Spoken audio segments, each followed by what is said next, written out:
करोल बाग में जो main road है उस पर कई ऐसी बेसमेंट्स हैं जो कमर्शियली अप्रूव्ड हैं, पूरा हमारे पास एनओसी है उसका।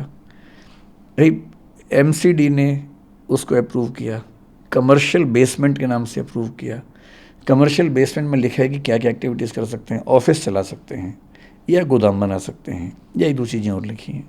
ऑफिस ही चल रहा है, 2 एग्जिट हैं, छोटे छोटे एग्जिट हैं 2, सारे फायर प्रोविजंस हैं, पर सील किया। वहाँ पे कोई क्योंकि क्लासेस नहीं चल रही थी, कोई क्लास नहीं, एक भी नहीं। बेसमेंट में कोई करोल करोल बाग बाग एक में भी नहीं, एक भी क्लास नहीं चल रही थी। ऑफिस क्लास हमारी बेसमेंट में सिर्फ मुखर्जी नगर नेहरू विहार में चल रही थी। उसकी वजह ये है, और बाकी 1-2 सेंटर्स में बहुत छोटी 1-2 क्लासेस, क्योंकि वहाँ पर ऐसी शायद मेरे ख्याल से मनाही नहीं है, बहुत छोटे 10, 20, 50 बच्चों वाले जो क्लासेस होते हैं, वो भी मैंने कल मना करवा दिया कि वहाँ नहीं चलाएंगे हम।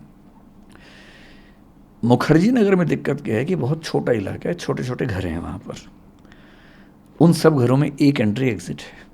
अगर आप वहाँ क्लास चलाएं, 200 बच्चे हैं, 100 बच्चे हैं, और आग लग जाए तो बहुत रिस्की हो जाता है, जो एक इंसिडेंट देखा भी हमने। मेरी समझ में उस इलाके में सबसे ज़्यादा सुरक्षित बिल्डिंग वही कमर्शियल मॉल की है जो हमने ली। हमने 2012-13 में वहाँ काम करना शुरू किया, केवल ऊपर, बेसमेंट का हमें आइडिया भी नहीं था। वहाँ बेसमेंट में 3 इंस्टीट्यूट क्लासेस चलाते थे, बाद में एक और बढ़ा, 4 हो गए, हम नहीं थे। 2017-18 के आसपास शायद पहली बार हमें जब ज़रूरत पड़ी तो पता लगा कि एक क्लासरूम नीचे उपलब्ध है।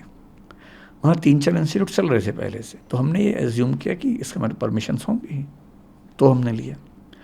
धीरे धीरे कंपटीशन ऐसा हुआ कि वो इंस्टीट्यूट्स वहाँ से चले गए, क्योंकि उतना नहीं मैनेज कर पाए। जब वो चले गए तो माल के मालिक ने हमसे कहा कि अगर आप चाहें तो आप इसको ले लीजिए। हमने लिया। आखिरी एक और इंस्टीट्यूट था, उसने भी कुछ दिन पहले तक रखा हुआ था, बाद में फिर वो मॉल की तरफ से हमें मिला।